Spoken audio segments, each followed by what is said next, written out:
Aloha, everybody. This is Tiggy Maximus with Tiggy Maximus Talks, episode 3. So, I wanted to go over UFC Vegas 55, NBA playoffs, Stanley Cup playoffs, even a mention of the San Diego Seals National Lacrosse League playoff game they had in Colorado this past weekend. And not only that, the ending of the Premier League, the accelerated ending to the Premier League. Also, Padres talk, a little bit of Preakness. So let's get into it. So let's start off with the Preakness, which was I believe, the earliest event over the weekend of any significance. You actually had just 9 horses, and the favorite was Epicenter. Again, Epicenter did finish second in the Kentucky Derby, and in this Preakness race, he finished second again in the Preakness. The winning horse was Early Voting. So I would imagine that in the Belmont, the third race in the Triple Crown, even though there's going to be no Triple Crown winner, it should feature Epicenter and Kentucky Derby winner Rich Strike. But, it should also involve Early Voting as well. So hopefully you'll get in the Belmont Epicenter, Zidane, Rich Strike, and Early Voting. So those 4 horses should be featured in the Belmont. I mean, how could you not? Moving on. Also want to mention the San Diego Seals. The San Diego-based National Lacrosse League member. They went into Colorado for game 2, and San Diego Seals was able to win in overtime, 11-10, off of Drew Doby overtime goal, which happened within the first 2 minutes of overtime. So they forced a game 3 coming back to San Diego, and lo and behold, yours truly, Tiggy Maximus, will be at that game at Pachinko Arena on Saturday night at 7 p.m. So it should be really good. And I'm really hoping San Diego pulls it off, because if they win on Saturday, they will be in the finals of the NLL National Lacrosse League Championship Final, which has Buffalo Bandits, the Eastern Conference champions, waiting for the winner of the Western Conference Championship. So someone will be hosting a trophy at the end of Saturday night for the Western Conference. So I don't think I've ever been a part of any championship final that I can remember. Not even for college basketball, not even for high school basketball, not, well, I did go to a Mira Mesa High School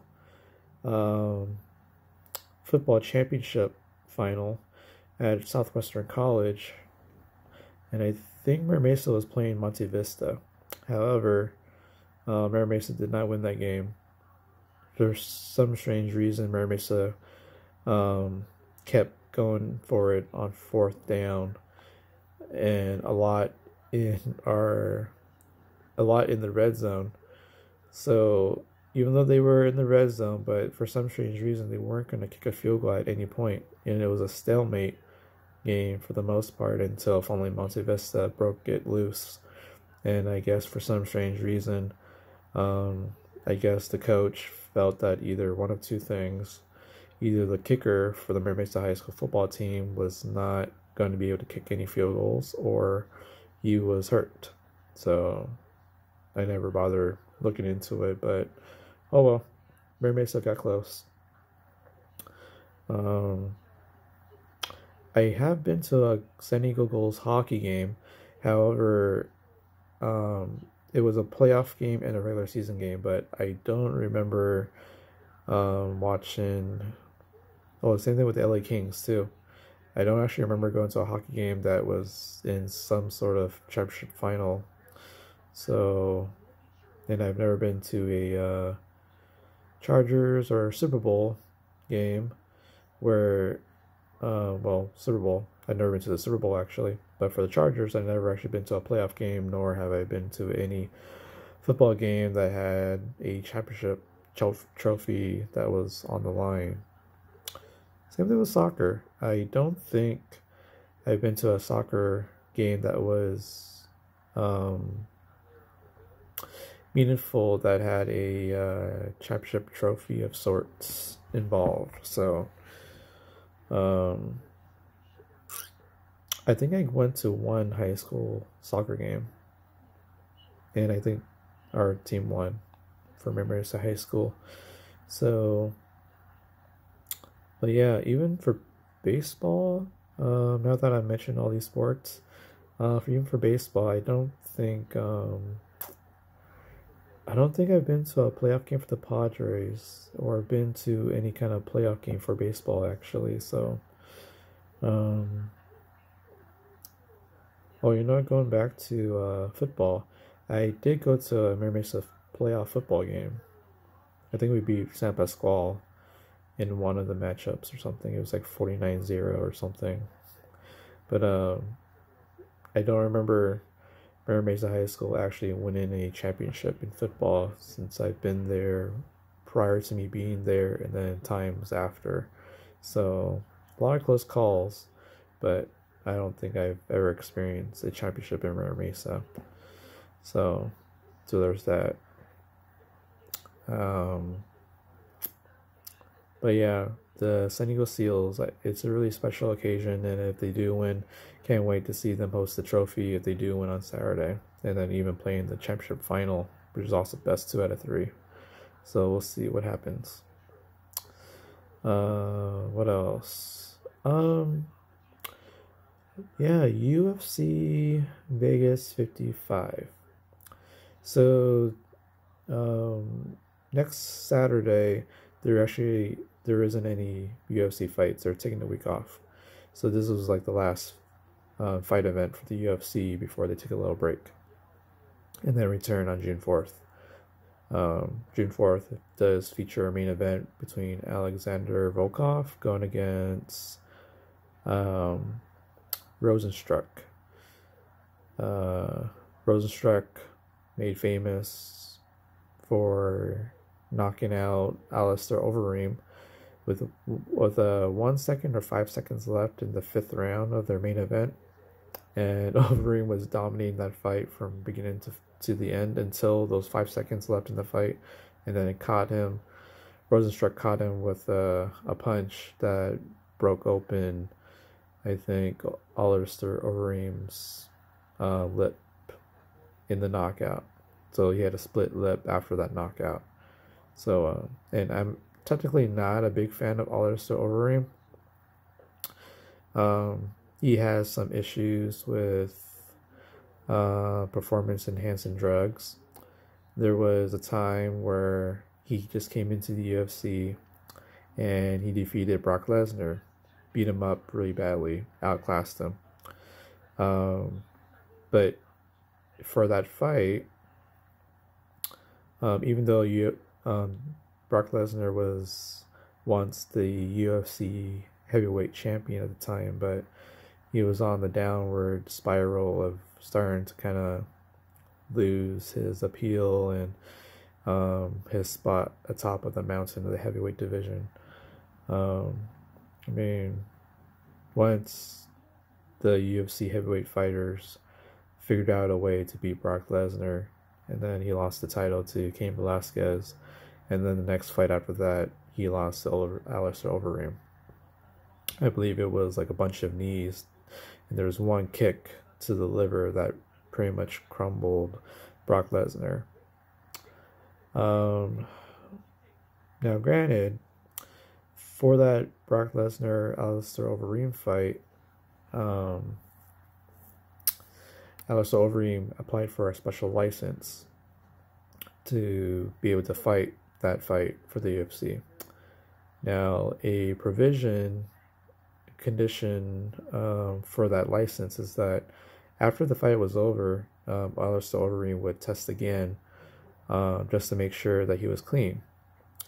The problem was, even though Alistair Overeem won that fight, and it's still in the records that he still won that fight against Brock Lesnar by TKO,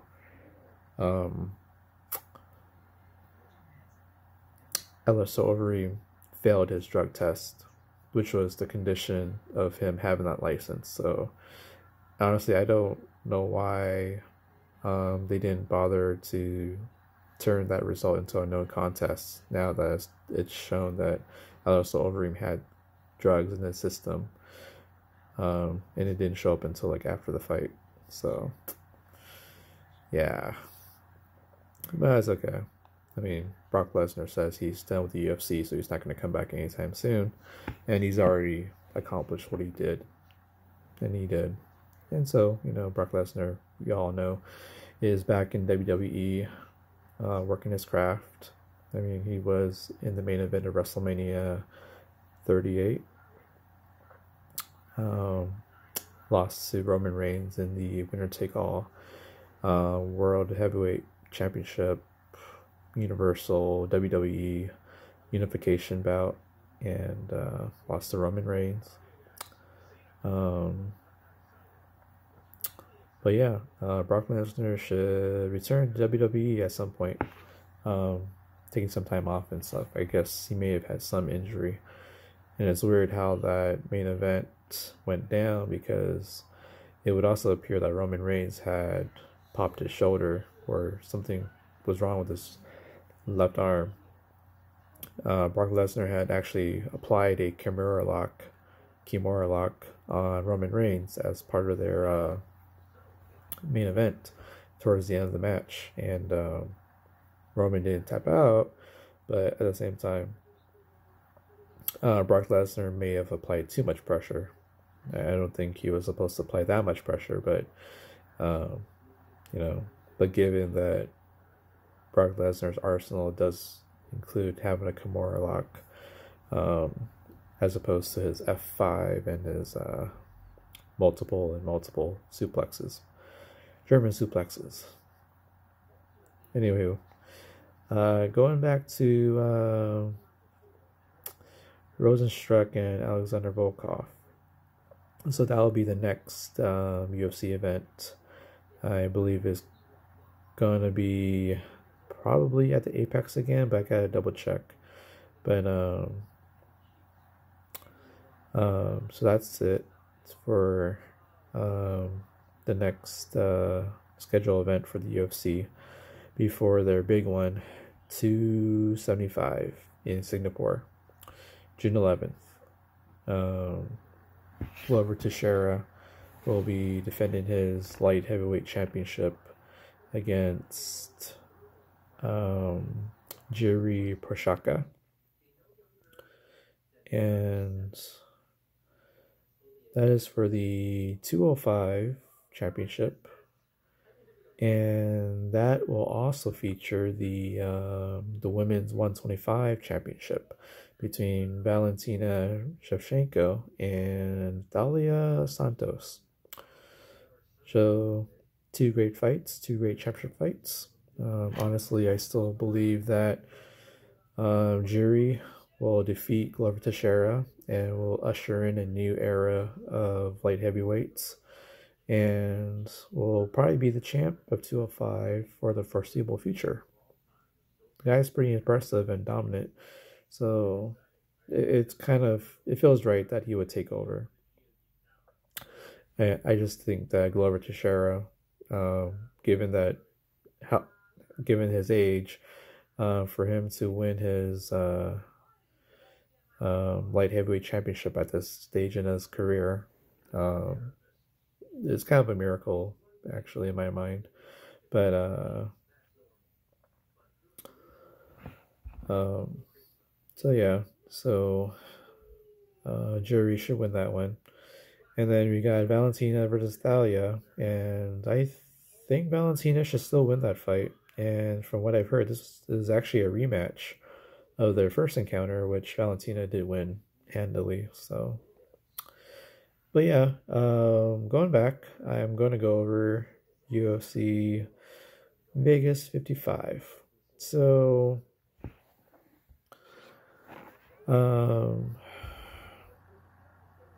Holly Holm lost to Caitlin Vieira, and it was a split decision. And looking at the numbers alone, you would think that Holly Holm would have actually won the fight.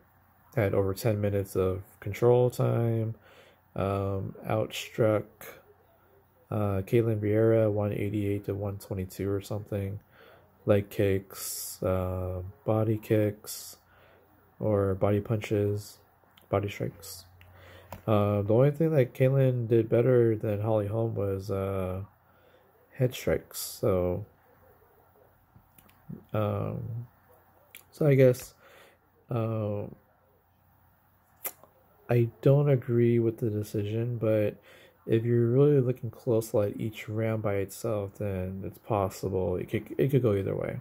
And for one, if you leave it in the judge's hands, you never know what the judges are looking at. So,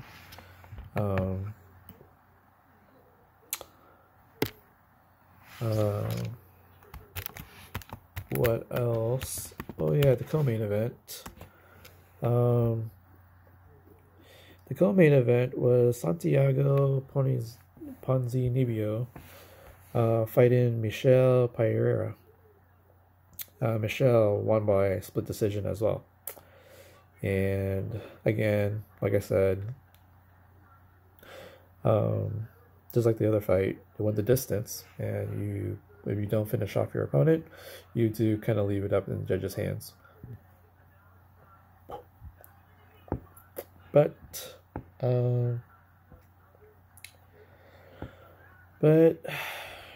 I mean, both fighters had,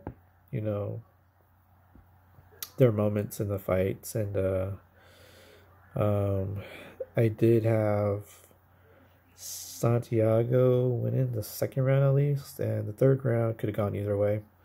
And I had Michelle winning the first round and losing the second round, but again, the third round could have been a coin flip. So I'm not too surprised that the split decision came out, but I felt that Ponzinibbio and Holly Holm probably should have won this fight. But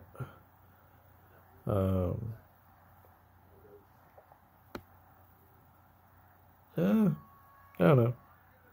I mean, I guess in a way you could kind of go either way, how you view the fight, or just simply call it a draw, because there's no definitive winner other than the two judges that voted for Michelle and Caitlin Vieira over Santiago Ponzinibbio and Holly Holm. So aside from that, the fight before Michelle and Santiago was Chidi Njokuani. Oh my. He did a standing elbow KO of Dusko Todorovic.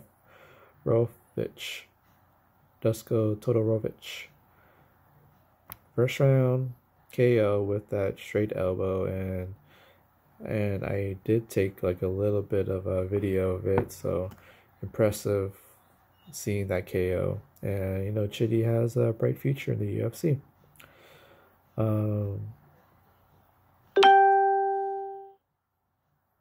The one before that, we had Polyana Viana. She fought Tabitha Ricci, and well, Tabitha didn't exactly dominate Polyana, because Polyana was actually fighting on her back for most of the fight, but it was almost as if her strength is jiu-jitsu, so like whatever happens on the ground, she would have an advantage. So Tabitha, being smart, try to stay away from it as much as possible and just kind of pick apart Pollyanna when she can. But aside from that, I really don't think it wasn't that exciting because you have one who's very very skilled in jiu-jitsu, and so most jiu-jitsu practitioners, they feel like they're in a strong place when they're either on their back because they can manipulate joints and positions and stuff. So you could always pull off some sort of like armbar or do some sort of submission move. But Pollyanna Viana, who was comfortable on her back, was like kicking the crap out of Tabitha's legs. I remember seeing it because like they were so so compact and kicking with such enough force to give you a second thought about consider trying to stand in front of her while she was on the ground on her back. So like you would have to keep circling it around to try to find a spot where you can do something, but Tabitha can only do whatever she can. But given that Pollyanna Viana was on her back the whole time, for most part, you can't score points, if you're on your back and not much action is going on, aside from just defending your position. But Tabitha was smart enough not to get down there too much. So just punch, kick, get out. Punch, kick, get out. So, and I really don't think Pollyanna had actually any danger of, when she was on her back, because obviously she's gifted in jiu-jitsu to, you would almost be like you're going in at your own risk, even though you feel like if you're going into to try to be in any kind of side control or full mount, but like you'll never feel that comfortable being in that position because you have a practitioner in jiu-jitsu with Pollyanna. So it's just one of those things where you do recognize your opponent's strengths, but like at the same time, I feel like if it's someone doing jiu-jitsu, like you would only lose the fight if you challenge someone's jiu-jitsu skills. And I guess if you're a wrestler, that might be the only way that you can counteract someone in jiu-jitsu. But at the same time, if the other person is already more comfortable being a striker, then the striker can just start collecting points from someone against Pollyanna, a practitioner of jiu-jitsu, because, well, the striker will be smart enough, if they are, to not engage in something where they're not fully comfortable with, nor that if you had already started gaining points prior to engaging in any kind of ground game, then it's smart to collect those points because that's what the judges see. The judges don't particularly would judge on someone who's strong on her back or his back because, well, if he's or she knowing that their main strength is that if it ever gets to the ground, well, it might be a bad day for anyone who's going to try to do side control or full mount on said practitioner. But at the same time, if you haven't really established gaining points prior to being in that position, then if that's really your only bread and butter, then you're hoping that the other opponent would be daring enough to try to go down there and try to do something. But, you'll be throwing away your game plan, which was working by, if you're gaining an advantage, gaining points with the judges and stuff by doing what you were doing. And then you recognize that if the person's just going to stay on their back the whole time, trying to kick or punch at you, but you already gained points prior to that, then yeah. So Oh, actually, that's a lot longer than I want to talk about that particular fight, but yeah, probably got lost on that one. So the one before that, the fight before that, was Eric Anders and John Young Park. Another one that went to split decision, and another one I technically don't agree with. Jun Young Park won by split decision. There were just like a lot of moments where either Eric Anders probably would have won the fight, and then you know Jun Young Park played it smart, and he probably did enough in a few of those rounds, impressed the judges enough to give the nod for the round.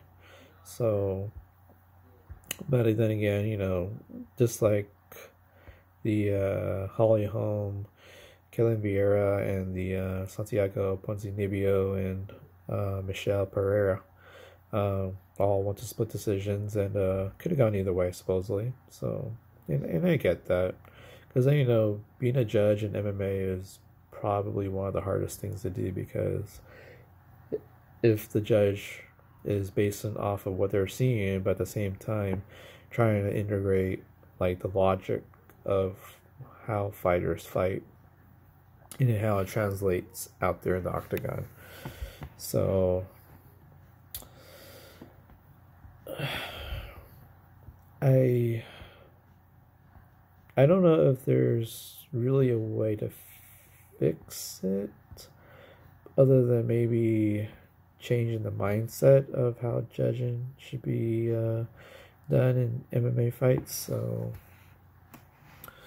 I mean, I would imagine that judges don't exactly count how many strikes are meaningful, like seconds or in ground control or octagon control. I mean, like even with strikes, like that's hard to try to keep count per round. So, and it's just kind of more of what the judges will see and actually remembers about the round, so they can score off of it. So, anywho, so that was the main card. I'll go into the prelims. With the prelims, we have Joseph Holmes and Alan Mendofsky. So Joseph Holmes did get hit significantly in the first minute. However, it changed quickly in favor of Joseph Holmes, who ended up winning by rear naked choke. There are probably some memes out right now where Alan Amedovsky is just like, oh no. And then once you're in that rear naked choke, and I would imagine that by the time you feel like you're going to pass out from the submission pain, your facial expressions tells everything. So yeah, it was a good win for Joseph Holmes. I think I had picked him. The big impressive win before that fight, Jailton Almeida. Rear naked choke, 4 minutes 35 seconds. Did it on Parker Porter. He was a big favorite in this one, and it was what I expected. I actually had picked Jailton Almeida to win this one. I also had, before that, I actually had picked Uros Medic defeating Omar Morales, which happened. And apparently it was a second round TKO by a punch. So I also had Jonathan Martinez defeating Vince Morales. That one actually went to unanimous decision. Jonathan Martinez looked pretty good for all 3 rounds. And then the one before that, this was actually the only fight I got wrong in the prelims. It was Chase Hooper and Philippe Collares. I actually had Collares winning. And it did look like at times that Collares was going to win, except Chase Hooper is super rangy, longer arms, longer body frame. And there were times that Philippe actually had, mount or side control, but Chase Super's like legs was so long that it actually was like, one of those like I don't know, like an octopus or a spider or something, where all like the tentacles will just reach all the way out and it will just pull you away from any precarious position. So like Philippe, given that normally a lot of times that if you get full mount, then it gives you an advantage on the ground game, except Chase Super's legs like just literally grabbed the head and shoulders of Philippe and pulling him back down to the ground, removing the advantage that Philippe was trying to get in the first place by when they were scrambling on the ground and stuff. So because of all that, Philippe got tired from trying to fight off the long ranginess of Chase Super's legs and stuff. So, and then in the third round, Philippe finally succumbed to Chase Super by punches. So now the one that I actually also got right was the one before that, which actually started off the UFC card, was Sam Hughes defeating Elise Reed. I believe Elise Reed was the favorite, but I had felt that Sam Hughes, given her history of like fighting, scrapping for the entire fight, so I didn't think that she was going to be a pushover, and she really put it to Elise Reed, and it looks like she won by TKO in the third round. So yeah, I was 5 for 6 in the prelims, and I was 1 for 5 in the main card. So what is that? 6 out of 11 I got right. Anywho, so yeah, that was the UFC card on Saturday. So let me catch you guys up on the Stanley Cup playoffs. So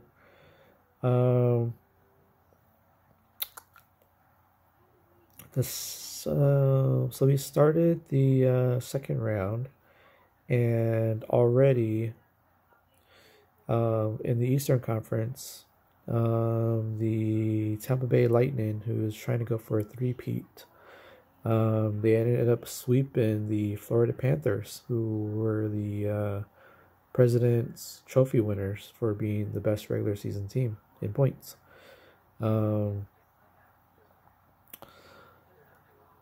4-0, and actually I wasn't too surprised. Like once they started dominating the first two road games in Florida, and then when they brought it back to Tampa Bay, it wasn't even close.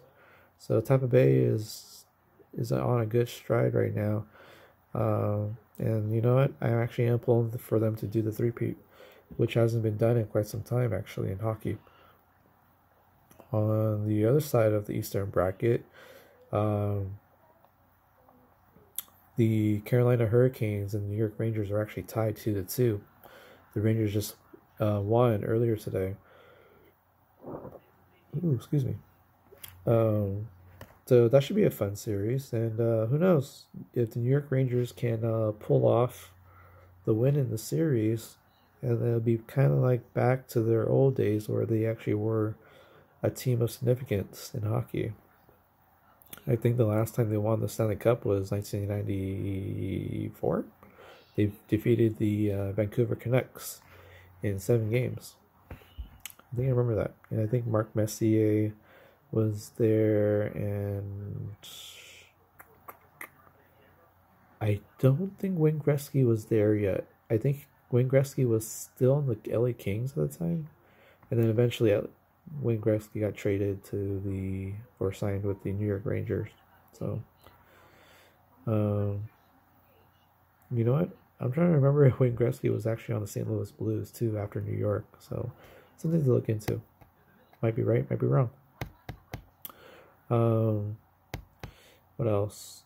Oh, Colorado Avalanche. They're up 3-1 on the St. Louis Blues, and I think Colorado is going to close it out tomorrow. And you also have the Edmonton Oilers also going up 3-1 on the Calgary Flames. Um, so looking a lot like Colorado and Edmonton are going to face each other in the Western Conference Finals. So, and then the winner will probably be facing the Tampa Bay Lightning. I think Tampa Bay Lightning will probably beat whoever comes out of Carolina and New York anyway. So,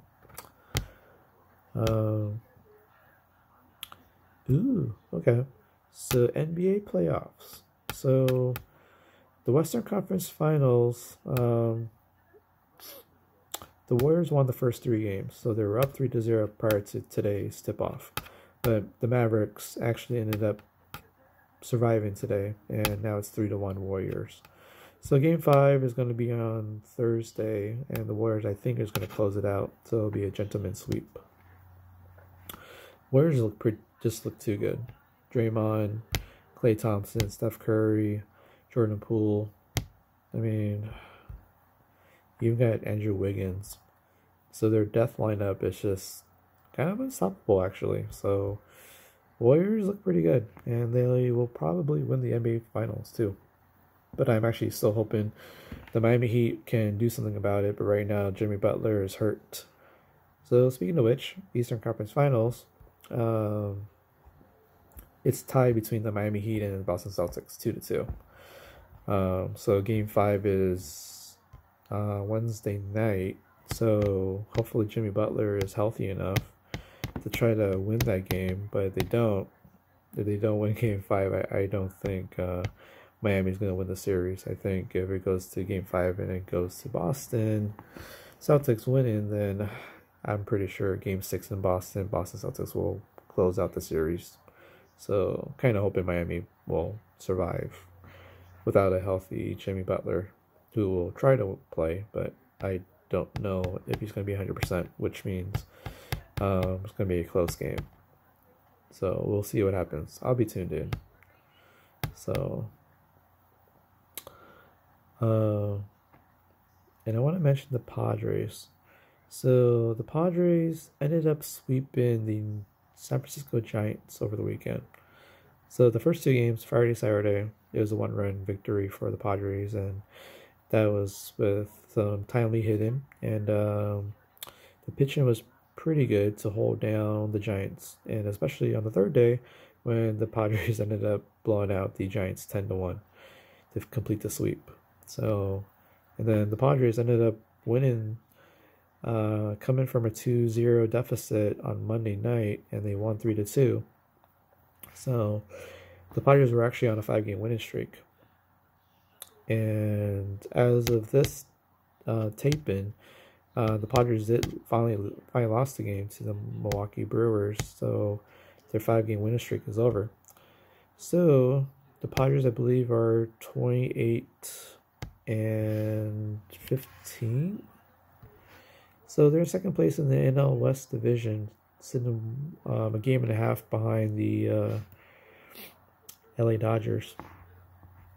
So LA Dodgers have at least a 1.5 game lead on the Padres. So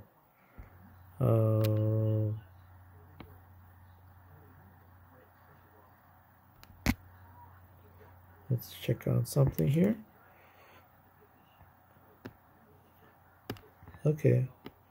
Yeah. So LA Dodgers are 29-13, and the Padres are 28-15.